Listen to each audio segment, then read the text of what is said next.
Alors, monsieur, bonsoir. Bienvenue dans ce journal. À la une de l'actualité ce soir, répondre aux défis des secteurs des mines, du pétrole et de l'énergie, l'innovation à l'épreuve du terrain, faire émerger des solutions innovantes.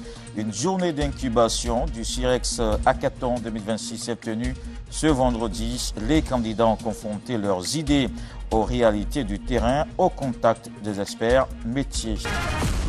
C'est une opportunité d'affiner son projet avant la suite du concours.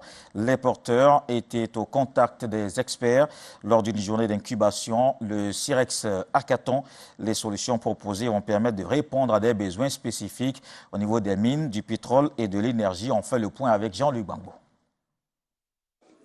Ces futurs candidats au concours Hackathon du CIREX, le Salon international des ressources extractives, sont venus chercher des réponses et parfois les partenaires qui feront la différence. Au cours de cette journée d'incubation, les experts des mines, du pétrole et de l'énergie confrontent les porteurs de projets aux besoins réels du secteur.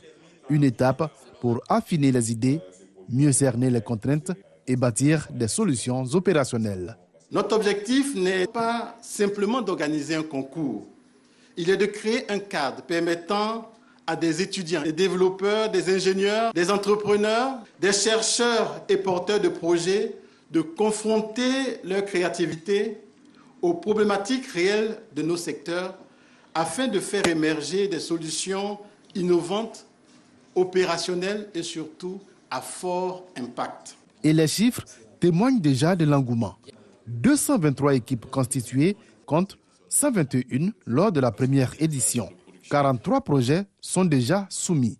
À la clé, 10 millions de francs CFA pour le vainqueur. Le CIREX Hackathon 2026 porte une ambition forte, faite de l'innovation technologique, un véritable levier de transformation des secteurs des mines, du pétrole et de l'énergie. Une compétition, certes, mais surtout un laboratoire pour faire de l'innovation technologique un véritable moteur de transformation de ces secteurs stratégiques de la Côte d'Ivoire.